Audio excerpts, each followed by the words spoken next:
Good morning, my dear students. Welcome back again to your online class. Students, today I am going to teach in the second of class 5th lesson 8. बच्चों, हमारे देश में बहुत सी वीर महिलाएं हुई हैं, वीरांगनाएं हुई हैं, जिन्होंने अपने देश प्रेम की खातिर लड़ते लड़ते युद्ध भूमि में ही अपने प्राण गंवा दिए।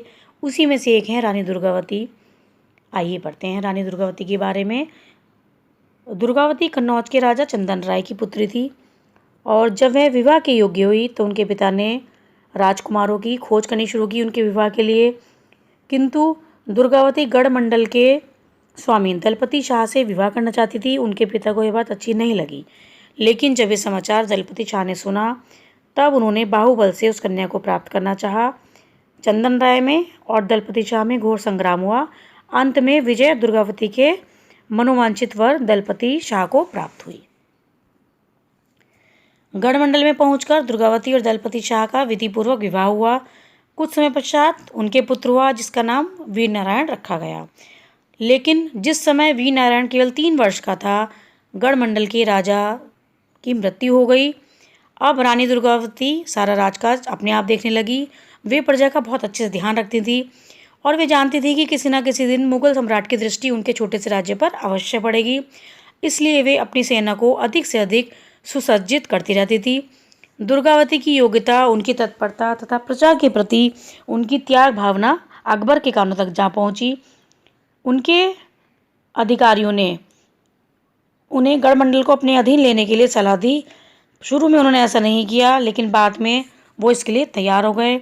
फिर उन्होंने आसफ खान नाम के एक सरदार को गढ़मंडल पर भेज दिया चढ़ाई करने के लिए।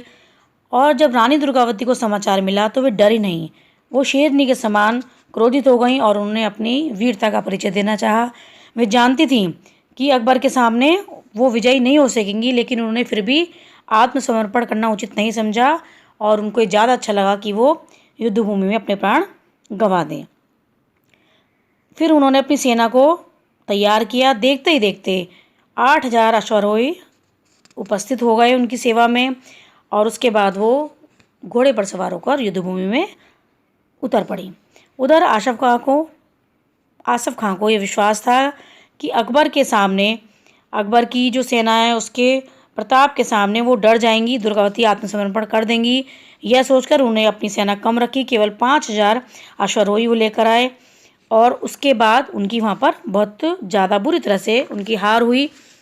आसफ का हार गया सुनकर अकबर को बहुत ग्लानि हुई। फिर उसने 1.5 वर्ष के बाद दोबारा से अपनी सेना को आसफ खां के साथ फिर दोबारा भेजा गढ़मंडल पर आक्रमण करने के लिए, और इस बार भी उनकी सेना हार गई। अब आसफ खां को इससे बहुत ज़्यादा बुरा लगा। उन्होंने अकबर को मुंह दिखाना उचित नहीं समझा। अब उन्होंने कूटनीति का मार्ग उचित जानकर उसको अपना लिया और उन्होंने गढ़मंडल में विश्वासघात का बीज बो दिया। रानी की सेना में फूट पड़ गई और रानी को ये पता चल गया, उन्होंने जान लिया कि युद्ध में विजय की कोई आशा नहीं है। फिर भी वे आसफ खां के साथ युद्ध करने से पीछे नहीं हटी। उन्होंने आसफ खां से पूरी बहादुरी के साथ युद्ध किया।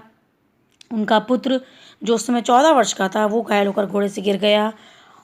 और ये देखिए कि उस समय भी रानी दुर्गावती ने यह कहकर उनसे, अपने पुत्र से मिलने को मना कर दिया कि यह पुत्र से मिलने का समय नहीं है।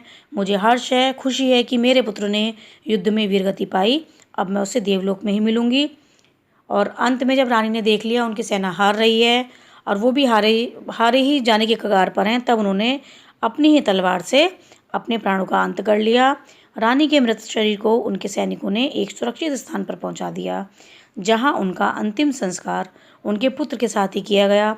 इस तरह रानी दुर्गावती ने अपने प्राणों की बलि तो दे दी, किंतु स्वाभिमान और देश के सम्मान पर आंच नहीं आने दी।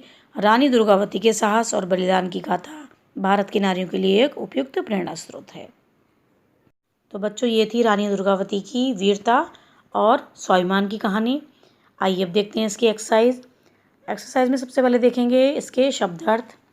यश पताका, प्रसिद्धि का झंडा, अग्निशिखा, आग की लपट, अवहेलना, उपेक्षा, निडर, बिना डर का, वीरांगना, वीर स्त्री, मनोवांछित, मनचाही, परामर्श, सलाह, तनिक, थोड़ा, शुद्ध, गुस्सा, सहस्त्र, हजारों, अश्वारोही, घुड़सवार, तुरंगारूढ़, घोड़े पर चढ़े हुए, क्रोधाग्नि, गुस्से की आग, पतंग, फतिंगा, खड़ग, तलवार, प्राणांत, प्राणों का अंत, और प्रेरणा स्रोत, प्रेरणा देने वाला। नेक्स्ट है प्रश्न उत्तर, रानी दुर्गावती कौन थी? तो उसका उत्तर देखेंगे, दुर्गावती कन्नौज के राजा चंदन राय की पुत्री तथा गढ़मंडल की रानी थी। दलपति शाह ने दुर्गावती को कैसे प्राप्त किया? दलपति शाह ने दुर्गावती के पिता चंदन राय से युद्ध करके उन्हें प्राप्त किया। थर्ड क्वेश्चन, रानी दुर्गावती ने आसफ खां के आक्रमण का किस प्रकार जवाब दिया?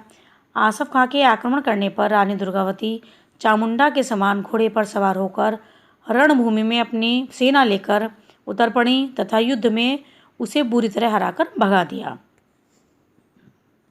आसफ खां ने दूसरी हार के बाद क्या किया?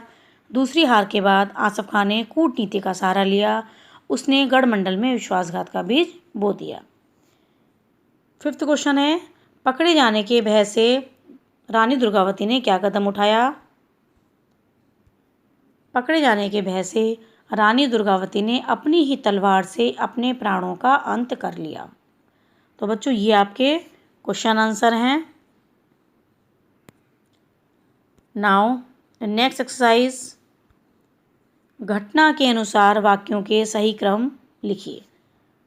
तो बच्चों देखिए, ये जो आपका फर्स्ट वाला सेंटेंस है, उन्होंने अपने ही खड़ग द्वारा अपना प्राणांत कर लिया, ये फिफ्थ है। अब उसे कूटनीति का मार्ग ही उचित जान पड़ा। थर्ड, रानी से प्रार्थना की कि वे अपने प्रिय पुत्र का अंतिम दर्शन कर लें, ये फोर्थ है। और इसी का एक्सरसाइज का जो नेक्स्ट पार्ट है वो इधर है, देखिए। सिंगरी के समान क्षुब्ध होकर उन्होंने अपने शत्रुत्व का परिचय देना चाहा, इसका नंबर है सेकंड। फिफ्थ सेंटेंस, अंत में विजय दुर्गावती के मनोवांछित वर दलपति शाह को प्राप्त हुई, ये इसका कहानी का घटनाक्रम का फर्स्ट इसका नंबर है। एक्सरसाइज ग, सही विकल्प पर सही का निशान लगाइए। दुर्गावती पुत्री थी, किसकी पुत्री थी? कन्नौज के राजा की। सेकंड, दुर्गावती ने बार बार पराजित किया, किसको पराजित किया था बार बार? आसफ खां को। थर्ड, दुर्गावती के राज्य को जीतने के लिए किस मुगल सम्राट ने सेना भेजी थी? अकबर ने। फोर्थ, अंतिम समय में रानी दुर्गावती ने किया खड़ग द्वारा प्राणांत। ये इसके आंसर है, देखिए एक बार और देख लीजिए। नेक्स्ट एक्सरसाइज, संधि कीजिए। क्रोधाग्नि, क्रोध और अग्नि को जोड़कर बनाएंगे क्रोधाग्नि। प्राण और अंत को जोड़कर बनेगा प्राणांत। वीर, अंगना, वीरांगना। अश्व आरोही, अश्वारोही। तुरंग आरूढ़, तुरंगारूढ़। स्व अधीनता, स्वाधीनता। नेक्स्ट एक्सरसाइज, प्र उपसर्ग जोड़कर नए शब्द बनाइए और उनके अर्थ भी स्पष्ट कीजिए।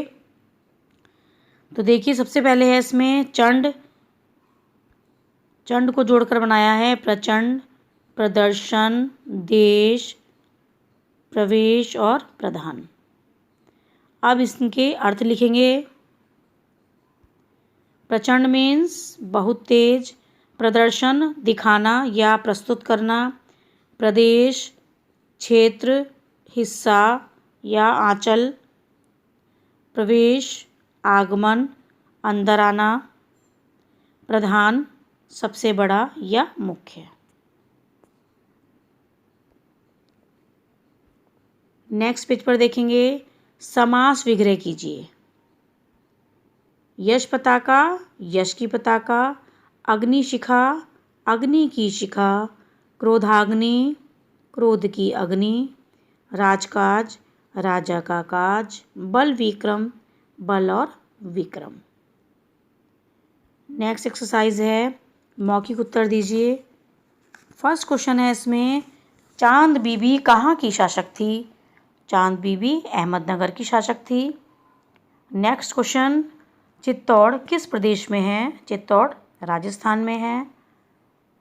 थर्ड क्वेश्चन, खेल के क्षेत्र में विशेष उपलब्धि प्राप्त करने वाली 5 महिला खिलाड़ियों के नाम बताइए। तो देखिए यहाँ पर हमने लिखा है सानिया मिर्ज़ा,